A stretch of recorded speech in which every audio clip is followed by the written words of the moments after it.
Bienvenue dans À tout dire. Je reçois aujourd'hui Cécile Gaspard, présidente de l'association Temana Otemoana Baseam Orea. Bonsoir Cécile Gaspard. Bonsoir Sybille. Vous êtes à la tête de cette association écologique depuis maintenant 10 ans et cette semaine était particulièrement chargée pour vous. Journée mondiale des océans, journée environnement, journée de la mer. Quelle est la première chose que vous vouliez faire comprendre aux enfants ? Bonsoir. Alors c'est vrai que pour nous c'est vraiment le moment dans l'année où on a vraiment plusieurs points d'étape et on veut que ces journées soient une vraie célébration. Et donc tous les ans on choisit des thèmes. Les thèmes c'est bien sûr toujours pour nous des termes en lien avec l'environnement, sa protection et surtout l'environnement marin. Et cette année on avait orienté nos festivités sur 3 programmes, un sur les récifs coralliens, l'autre sur les tortues marines, et puis un nouveau sujet un peu pour nous, les mammifères marins, puisque c'est un sujet qui devient de plus en plus important ici en Polynésie française. Mais le message, votre premier message, qu'est-ce que vous voudriez qu'ils retiennent après ces journées ? Alors après ces journées, le message très clair, c'est on est sur une seule planète, il n'y a qu'un océan, il faut que tous ensemble on le protège. Alors vous travaillez avant tout avec les jeunes. Exemple, le collège de Popo labellisé Éco-collège grâce à votre aide. Qu'est-ce que ça signifie concrètement ? Alors au niveau des collèges, ce qui est de très intéressant, c'est qu'on travaille à la fois avec les enfants en direct, mais surtout beaucoup avec les enseignants, pour qu'au niveau de l'équipe pédagogique, notamment au niveau du collège de Popo à Moorea, il y ait une véritable synergie dans toutes les matières et à tous les niveaux, tous les niveaux d'action. Ce qui fait que pour les enfants, ils prennent conscience de ce qu'ils peuvent faire pendant qu'ils sont au collège, mais aussi quand ils rentrent à la maison. Et les enseignants sont là tout au long de l'année pour toujours renforcer un petit peu ce message. Donc c'est important pour nous. On a fait une collecte de déchets, quelque chose qu'on fait assez régulièrement. Mais ce qui est important, c'est qu'après on leur dit voilà, ce déchet-là, il aurait dû être mis dans telle ou telle poubelle. S'il avait été mis dans le côté recyclable, il aurait pu servir à faire tel et tel produit, par exemple. Donc il y a toujours un message phare au départ, et puis après des actions. Il y a un effet domino finalement. Voilà, tout à fait. Le monde maritime est assez présent dans les programmes scolaires ici en Polynésie française, ou on peut mieux faire selon vous ? Alors le monde maritime est présent, c'est vrai. Quand on a eu l'idée en fait de mettre en place cette association en 2004.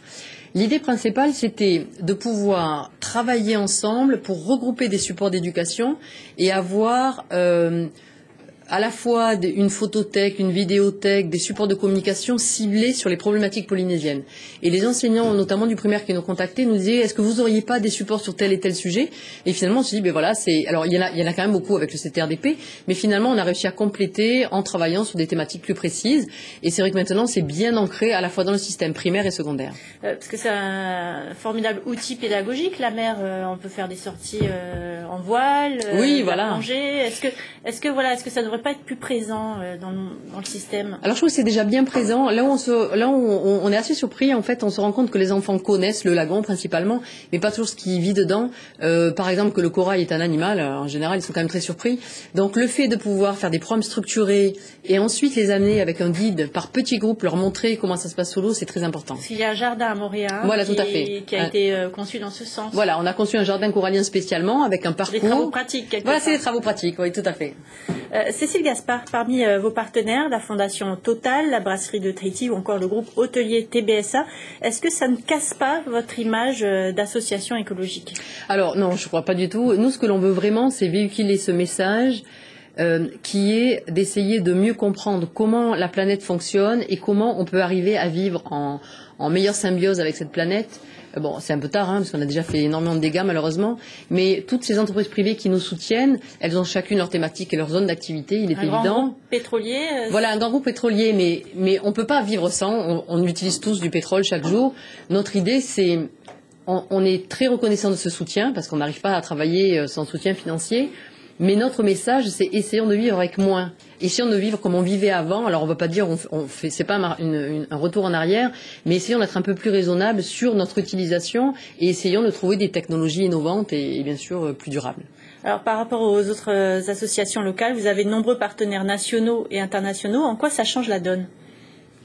Alors, ce qui est évident pour nous, c'est qu'on a créé notre association en 2004, mais on avait déjà des actions qui n'étaient pas structurées de manière associative depuis pratiquement 1994.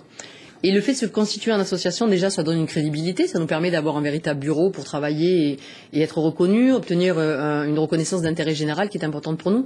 Et je dirais surtout, cette association a été un peu initiée en parallèle de la création du Réseau Océan Mondial, qui est une association internationale qui regroupe plus de 200 institutions dans le monde, qui sont des centres de sciences, des aquariums et des universités, dont la thématique principale, c'est l'océan. Et en fait, je me suis dit, pourquoi on ne ferait pas la même chose en Polynésie française, ciblée que sur la Polynésie française. Et donc, c'est grâce au Réseau Océan Mondial qu'on a eu cette initiative et que finalement, ce partenariat nous a permis de nous lancer et de dépasser les frontières de la Polynésie. Alors, vous avez justement pour partenaire également des personnalités connues comme Maud Fontenoy, avec le réseau Océan Mondial, avec ses personnalités. Quel enrichissement mutuel finalement? Qu'est-ce que vous leur apportez? Qu'est-ce que eux vous apportent? Alors, ce partenariat est intéressant parce que souvent les gens, sans nous connaître, n'ont pas forcément idée de nos actions en Polynésie. Et on se rend compte, que ce soit avec Maud Fontenoy ou avec la fondation de Jean-Michel Cousteau, qu'on a en fait les mêmes passions, le même message et qu'on le décline avec des supports différents dans une zone géographique différente, mais finalement tout se regroupe. Par exemple, avec la fondation Maud Fontenoy, on a développé en partenariat un kit pédagogique sur l'eau. On a participé une petite partie de ce contenu et finalement ce kit pédagogique a été distribué dans toutes les écoles primaires de métropole et en Polynésie française. Donc finalement c'est une symbiose et puis autant cumuler nos énergies et nos passions pour faire des choses en commun, ça aide. Alors, on connaît votre passion pour les tortues. Vous mettez parfois des balises sur les tortues que vous soignez puis que vous relâchez, comme l'une d'entre elles que vous avez baptisée Ariti. Quel intérêt ? Alors, l'intérêt est très très important. La pose de balise satellite permet de savoir quelle va être la trajectoire de la tortue une fois qu'elle est relâchée. Alors souvent on le fait sur des tortues qui ont été soignées au sein de notre clinique à Moorea. On attend bien sûr qu'elles soient en pleine forme et qu'il n'y ait pas de problème, mais ça nous permet de mieux connaître leur cycle de vie. Cette tortue Ariti, elle était nommée par le pêcheur qui l'a sauvée, qui l'a trouvée au large de la presqu'île. C'est une tortue kawan, c'est une tortue qu'on voit pas très souvent en Polynésie. Il y a eu quelques observations, notamment dans les Tuamotu. Et on avait des idées, mais on voulait avoir une confirmation de son cycle de migration. Et là, a priori, elle part directement vers l'ouest, ce qui était un petit peu anticipé, mais ça n'avait jamais été fait. Donc c'est une grande première. On a également balisé des tortues vertes, qui elles, au niveau de leur phase adulte, ont une phase de migration mieux connue et elles partent en général vers l'ouest jusqu'à Fidji, Nouvelle-Calédonie. Et on a également eu la chance d'avoir des partenariats qui nous ont permis de financer des postes de balise sur des tortues imbriquées, la deuxième espèce, la plus connue ici. Et ces tortues restent en Polynésie, elles ne font pas de grande migration. Donc si on veut bien les protéger, il faut savoir comment elles vivent. Est-ce qu'on en sait assez sur ces animaux? Non, alors je dirais on n'en saura jamais assez. On n'en sait pas assez en Polynésie française parce qu'en fait il y a eu peu de programmes d'études et pour vraiment avoir des informations valables, il faut les étudier au minimum 5 à 10 ans. Donc on en est au tout début, nos résultats sont déjà très très intéressants, mais il faudrait qu'on soit plus nombreux, qu'on ait justement plus de soutien financier et qu'on puisse en faire encore plus. Vous envoyez des bénévoles à Tetiaroa, là, la saison des pontes des tortues vient de s'achever. Que font les bénévoles sur place?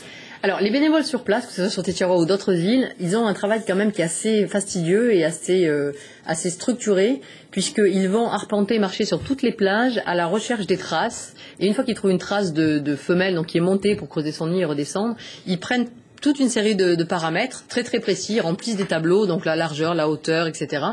Et ça nous permet d'avoir des résultats statistiques très intéressants sur tous ces paramètres-là sur une île. Et l'idée serait qu'on puisse le dupliquer sur plusieurs îles en Polynésie, notamment dans les Tuamotu, pour avoir des comparaisons et pour voir comment ça va évoluer au fil des années.